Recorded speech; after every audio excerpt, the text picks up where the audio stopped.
أهلا وسهلا. أعتقد أنه آن الأوان أن نتحدث بكل صراحة وشفافية في موضوع أفارقة جنوب الصحراء في تونس.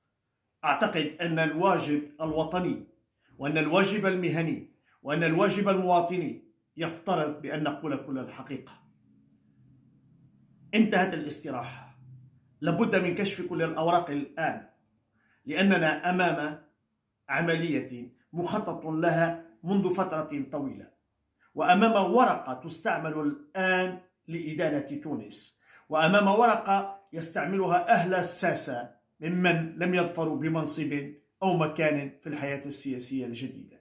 للأسف أقول وهو أمر أن هذا الملف واقع، أن هذا الملف اليوم أصبح ملف ملتهب، أن هذا الملف اليوم هو ملف حارق. ولكن هذا الملف علينا أن نشرح الأسباب والمسببات، علينا أن نفهم من عبد الطريق لوصول هؤلاء، علينا أن نفهم من فتح أبواب تونس لهؤلاء، علينا أن نفهم من هم أباطرة الذين يشتغلون على الحدود وفي أماكن قصية من العالم.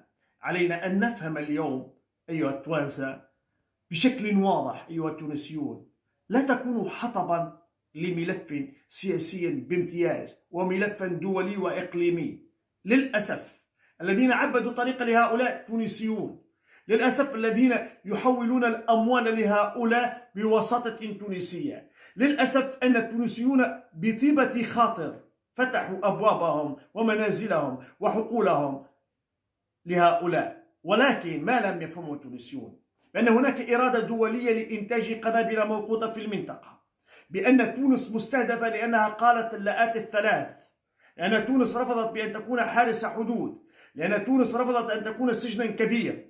ولكن تطفل البعض على هذا الملف وتسلل ليصنع لنا واقعية الآن ويجعلنا بين المطرقة والسندان. يريدوننا الآن أن نحشر في الزاوية على أساس أننا دولة عنصرية. لا، نحن ليس عنصريون، ولكن نحن دولة محتاجة إلى العمل والإنتاج. نحن دولة في حاجة إلى تشغيل أبنائنا، وفي حاجة إلى مراجعات للتوازنات الاجتماعية التي نعيشها. نعم، ستقولون لي أين السيادة الوطنية؟ أين الدولة؟ أين الأمن التونسي؟ أقولها نعم، هناك فشل حقيقي في المعالجة في البدايات، ولكن هذا الفشل انطلق منذ يوم صوت الشعب التونسي لأشباه السياسيين فيما بعد 2011. خطط لهذا الملف منذ سنة 2013 ودبر هذا الملف في 2015 ونفذ هذا الملف بعد الكورونا مباشرة، تنفيذا مخطط له، تنفيذا أعد له جيدا في مقاهي باريس ومقاهي إيطاليا والمحافل الأوروبية. هو تخطيط من أجل إخضاع الإرادة التونسية الرافضة اليوم بأن تكون لقمة سهلة لدبلوماسية العالم. هو تخطيط من أجل إخضاع تونس إلى بعض التنازلات التي رفضتها علنا. يأتي اليوم ما يسمون أنفسهم بالمجتمع المدني، وهم مجتمع بدني، يريدون فقط أن يكونوا مكان الدولة. أبدا، ليس هناك مكان لهم ليعوضوا الدولة. الدولة مطلوب منها ثلاثة أشياء: تحرير القضاء حتى ينتج فتاوى تشريعية قانونية قضائية تنطلق بالترحيل في إطار القانون، ومطلوب من الدولة الرد الفعل الإيجابي الحكيم والذكي، ليس ردات انفعالية. ومطلوب من الدولة التونسية أن تشتغل على النقطة الاتصالية وأن تفسر للعالم ما يخطط لها. ليس بالصمت نستطيع أن نقارع الآخرين، ليس بالأيادي المشلولة الغير محررة نستطيع أن ننفذ القانون، ليس بالصمت نستطيع أن نعالج الأزمات. ولكن مطلوب من المواطن التونسي أيضا أن يكون على وعي بأن بعض الساسة التفة الذي لفظتهم الحياة السياسية في تونس والذين لفظهم الشعب التونسي بإرادته يريدون أن يتسللوا اليوم ليصنعوا منا أننا دولة عنصرية. نحن لسنا عنصريون، نحن أفريقيا. أفريقيا سميت باسم تونس إفريقية، فنحن لا نلفظهم، ولكن لسنا سجنا كبير ولسنا بوابة ولسنا حراس حدود. لنتفق على الأقل في نقطة مهمة: ألم نخطئ نحن التونسيون عندما تناولنا المسألة بسهولة كبيرة كمواطنون.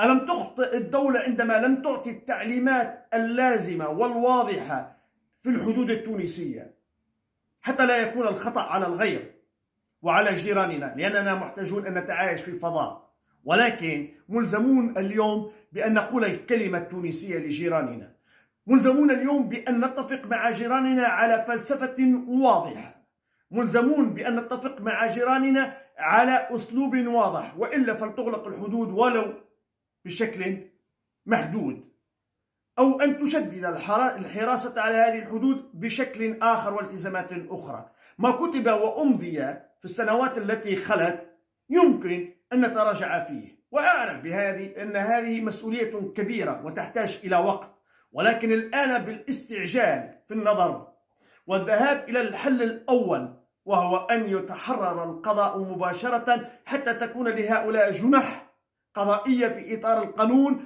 ويقع ترحيلهم في إطار القانون، ثم نذهب إلى إعادة ما كتب سرا ولم نعلمه. ضف إلى ذلك لابد من أن يحاسب جميع الذين دبروا، وهم تونسيون للأسف، بمعاولة خارجية، يحنون إلى الخارج لأن لا وطنية لهم، يريدون دائما أن يكتبوا تاريخ الخيانة، لأن البعض لا يعيش إلا بالخيانة. ثم ضف إلى ذلك هذا المجتمع المدني يتربصون اليوم في موائد الإعلام ويريدون بأن يتكلمون عن حقوق الإنسان. تنتهي حقوق الإنسان والديمقراطية عندما يكون أمن البلد في خطر، تنتهي الديمقراطية وتنتهي حقوق الإنسان عندما يكون المجتمع المدني يتلاعب بأموال الخارج فقط ليصرف قليلا على الموائد. البلد لا يتحدث عنه في موائد الإعلام، الإعلام يترجم فلسفة البلد. واليوم أقولها لبعض من هم في الجمعيات: اصمتوا، فتاريخ الخيانة متلازم معك. اصمتوا لأنكم خونة، لا ترددون عنا أننا عنصريون، والحال أنكم في قرارة نفسكم مسترزقون من هذا الملف. أنتم تفة أمام الوطن، أنتم لا شيء أمام تونس، أنتم لا شيء أمام الأمن القومي التونسي. لذلك أعتقد بأن الحلول الثلاثة قد قدمناها، وعلى المواطن التونسي أن يكون مع دولته، لأن الدولة باقية والوطن باقي، والخونة لا بقاء لهم. من قلب الواقع إلى عقل المشاهد.